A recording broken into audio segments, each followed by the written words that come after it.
rakyat Indonesia, jangankan di penjara. Kami bukan berani mati, cari mati untuk bangsa dan negara. Siapapun ingin memprovokasi, menebar kebencian sehingga bangsa terpecah belah, umat terpecah belah, ya, siapapun akan saya ratakan. Yang datang di Jawa Barat harus menyesuaikan dengan budaya Jawa Barat. Siapapun yang datang ke sini. Kang Deddy, hati-hati. Itu cucu Rasulullah. Hati-hati, itu Abuya, wali, pejuang itu. Kang Deddy, hati-hati, Bahar namanya. Yang bibirnya merah, Kang Deddy, hati-hati. Datang nih makhluk namanya Deddy. Bukan yang benar makhluk. Makhluk dengan. Makhluknya ini makhluk. Datang nih makhluk dari bupati di Purwakarta, saudara. Dia ubah Purwakarta. Dia bikin di setiap pelosok kota patung, saudara. Patung-patung masa lalu, patung-patung yang dulu disembah oleh masyarakat masa lalu, saudara. Bukan itu saja, saudara. Anda masuk di pintu tol, ya, saudara, Jatiluhur atau Kaliasana, saudara, itu sudah ada patung Gasa Muka. Itu patung iblis. Gasa Muka itu 10 muka. 2 muka aja jelek, apalagi 10. Siap hancurkan berhala, siap robohkan berhala, siap perangi berhala, siap tidak coblos gubernur yang suka bikin berhala.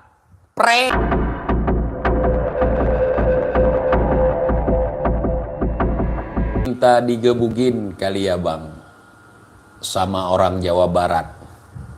Semua orang sekarang siap gebukin dia karena nggak takut lagi sama kualatnya. Dulu orang mikir gitu, mikir 2 kali. Yang pertama cucu pahlawan, yang kedua cucu pitung gitu, cucu jawara Betawi, saudara. Kemudian punya garomah. Kalau bakar foto dia, kalau berakin foto dia, mati gualat, saudara. Ternyata garomah sama kualat itu nggak perlu ditakuti, saudara. Cucu lutung kok ngaku cucu pitung, saudara. Siap hancurkan berhala, siap robohkan berhala, siap perangi berhala, siap tidak coblos gubernur yang suka bikin berhala. Kalau kayak gitu cara berpolitik kau, kalau kayak gitu cara kampanye kau, Jik, mau sampai jembutmu disambung dengan bulu hidung, itu tidak akan pernah bisa menang. Apakah Kang Deddy Mulyadi membangun patung di Purwakarta, kemudian menyuruh masyarakat Purwakarta waktu itu untuk menyembah patung itu? Kalau disuruh untuk menyembah, baru kita simpulkan dia membuat berhala. Contoh, ada Habib menyuruh sembah batu nisan kubur datuknya, itu berhala. Ada Kibin menyuruh kita menyembah dan hormat kepada Baleho Rijik, itu berhala. Ada orang ketika mau sholat harus di depan Baleho Rijik, itu berhala. Ada orang kalau mau sholat foto datuknya ditaruh. Ketika kita sholat itu menghadap kiblat, bukan menghadap foto datuk, itu berhala. Ada orang curhat kepada foto, foto itu berhala. Paham tidak konsep berhala seperti apa? Kalau semua patung itu dianggap berhala, itu patung Jenderal Sudirman, hancurkan kalau berani. Coba patung kuda itu hancurkan. Aduh, masya Allah, si paling beriman, si paling Islam.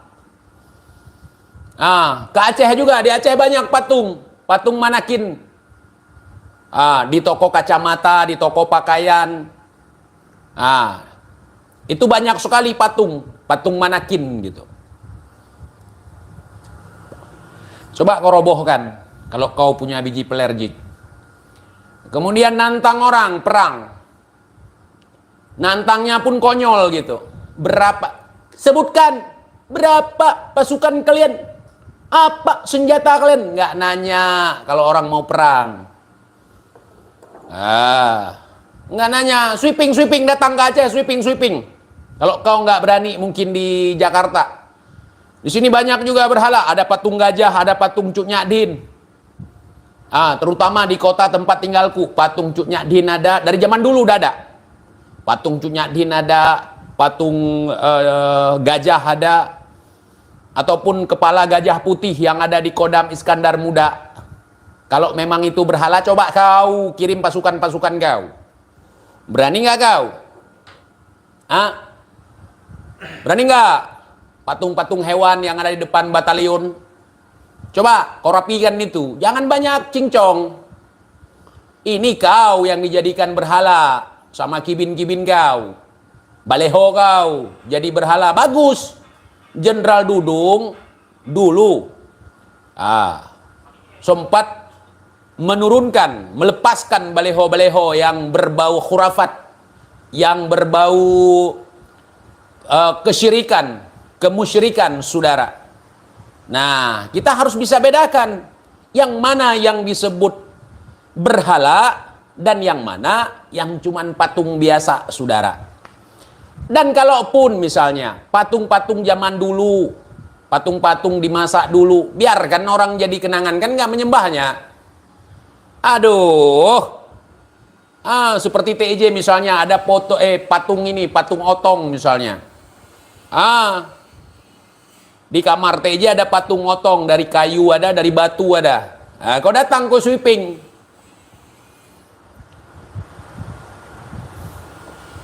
Kau sweeping. Itu di tongkat komando juga ada patung. Kepala Garuda. Kau sweeping.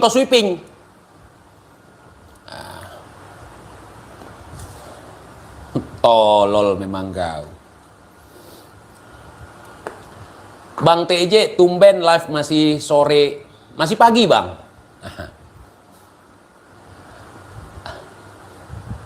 Aduh, kau ngaku imam besar, ngaku ulama, ngaku cucu Nabi, ngaku si paling pinter se-Asia Tenggara atau sedunia sekalipun. Berhala pun kau tak tahu. Nggak ada bahan kalau kampanye. Tunjukkan calon yang kau usungkan, yang kau dukung itu, kelebihan-kelebihannya apa. Itulah kesalahan kampanye. Itu namanya black campaign, saudara. Kampanye hitam itu, bukan intelijen hitam. Saudara.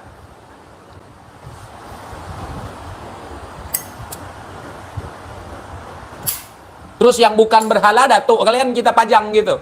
Patung Al-Imam Faqihil Muqaddam, patung Abu Bakar bin Salim, patung Abu Bakar Al-Adni, patung Ali As-Sahkran.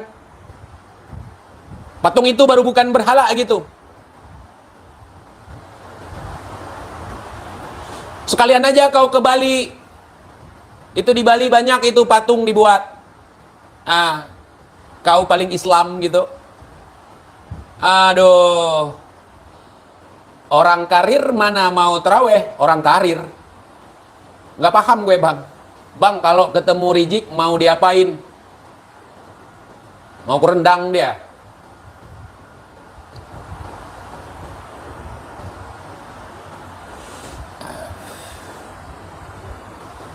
FPKI kirim ke Palestina aja. Nggak usah ke Palestina jauh-jauh. Ke Papua aja. Dulu waktu konflik di Aceh mana FPKI itu? Sekarang kalau demo, nanti kalau pemerintah tidak mau menerima aspirasi kami angkat senjata lagi. Dulu FPI angkat senjata nggak waktu konflik di Aceh? Kok nggak pernah, Pak? Kalaupun ada yang bergabung dengan FPI dari yang GAM dulu, itu pun cuman tahu, paham. Ribe-ribe, baja kuto ganto.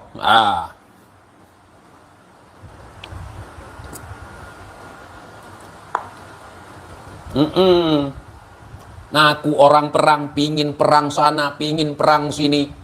Bukti, kau pernah masuk ke medan perang, bertempur, megang senjata. Ini orang yang perang, kau sibuk megang kotak amal, saudara.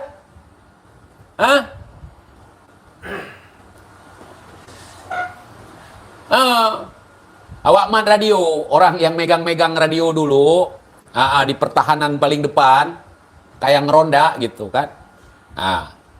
Ada 1-2, itu pun megangnya setelah tsunami gitu. Ada 1-2 bergabung dengan mereka gitu. Itu pun tidak bergabung, nyesal dia. Masya Allah, saudara. Nggak romah lewat mimpi digigit kobra, kobranya mati. Kang Deddy, hati-hati. Itu cucu Rasulullah. Hati-hati, itu Abuya, wali, pejuang itu. Kang Deddy, hati-hati, Bahar namanya. Yang bibirnya merah, Kang Deddy, hati-hati. Itu digigit kobra, kobranya mati. Digigit kobra, hap, kobranya yang mati, Kang Deddy. Hati-hati ente kualat itu.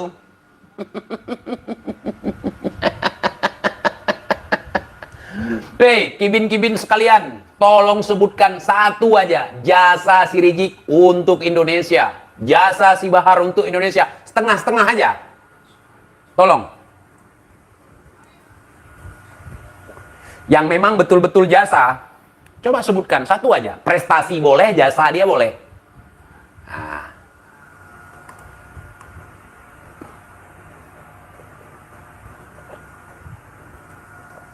Awas Kang Deddy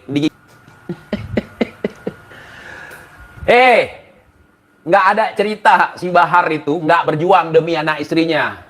Makanya banyak Habib yang diusulkan untuk jadi pahlawan nasional nggak bisa masuk. Kenapa? Karena mereka berjuang untuk perutnya, bukan untuk rakyat, bukan untuk agama, bukan untuk umat, bukan untuk negara.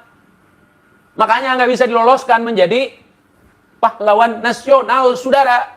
Dan yang berdarah-darah siapa? Datuknya yang syahid di medan perang gitu.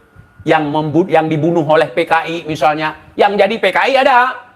Bahkan yang terbunuh waktu itu diakui sebagai orang yang korban dari pembantaian G30S PKI. Ternyata ketika saya cari tahu, ternyata bagian daripada PKI itu sendiri. Bukan korban dari PKI, korban dari tentara rakyat. Kalau saya pun begitu, kalau bisa begitu, saya nipu orang, saya ini cucu dari pesawat tempur, saya ini berjuang, modal cuman caci maki pejabat, caci maki pemerintah, tanpa masukan apapun, tanpa ada kritikan apapun, koar-koar begini begitu, saya pun bisa, tapi saya malu, begitu, saya malu, jadi penjilat, malu. Seolah-olah kita musuh, padahal kita dibayarin. Jangan ya, enggak kubeberkan Har. Ente kan dibayarin oleh oligarki sama si Rizik. Sebagai biang kerok, sebagai perusuh di negeri ini. Ente seharusnya tahu siapa aneh, kenapa aneh sampai sejauh itu aneh tahu. Kalian kan peliharaan boneka-boneka politik. Kalau enggak mungkin. Kalian itu dilindungi segala macam. Kalau kayak gitu moncong, kalian udah lama, kalian mati. Kalau misalnya rezimnya rezim zolim, pasti kalian ditumpas. Cuman kalian peliharaan. Kayak anjing gue, peliharaan.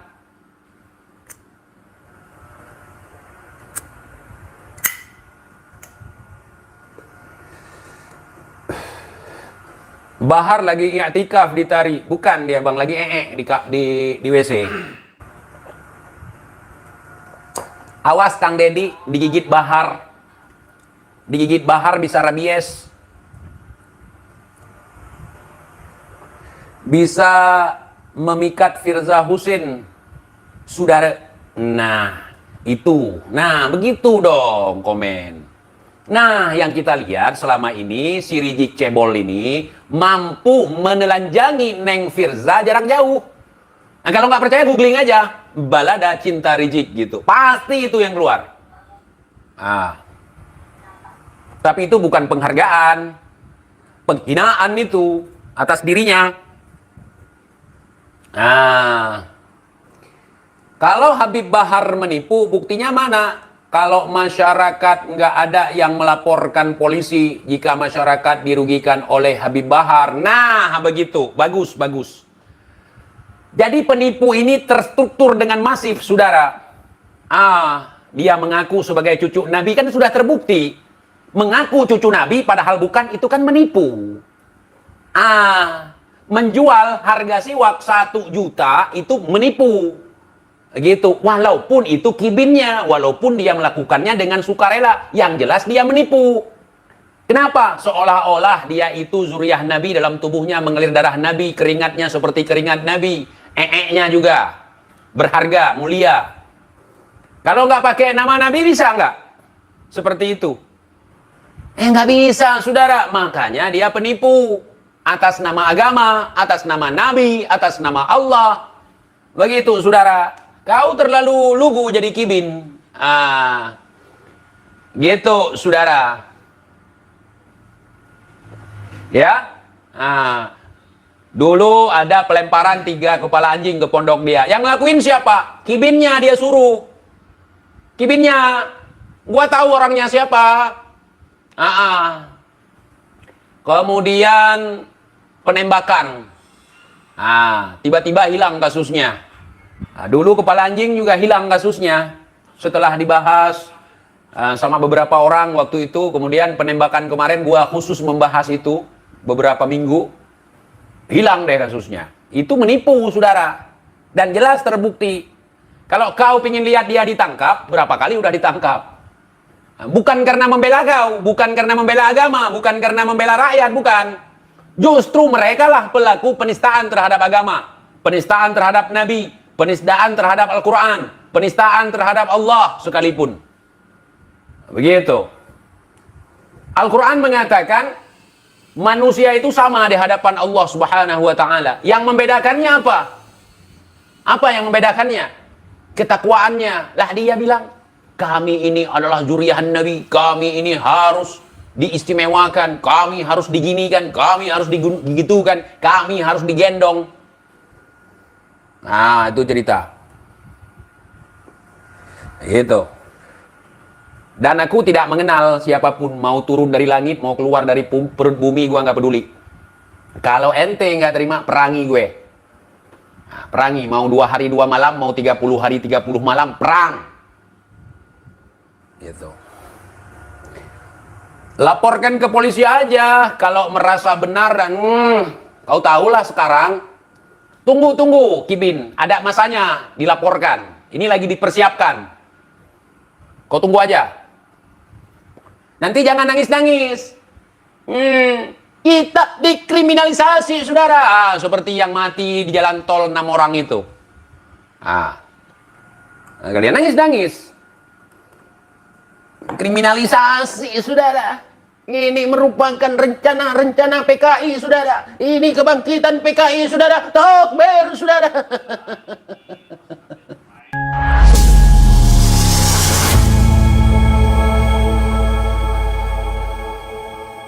Nah, itulah tadi komentar dan tanggapan dari TIJ yang menanggapi tentang hinaan Bahar bin Smith dan Rizik Syihab kepada Kang Deddy Mulyadi yang dianggap pemimpin musyrik. Nah, bagaimana menurut pendapat teman-teman semua? Silahkan lanjut di kolom komentar. Terima kasih selalu support Arman Al-Fatih. Kita jumpa lagi di video selanjutnya.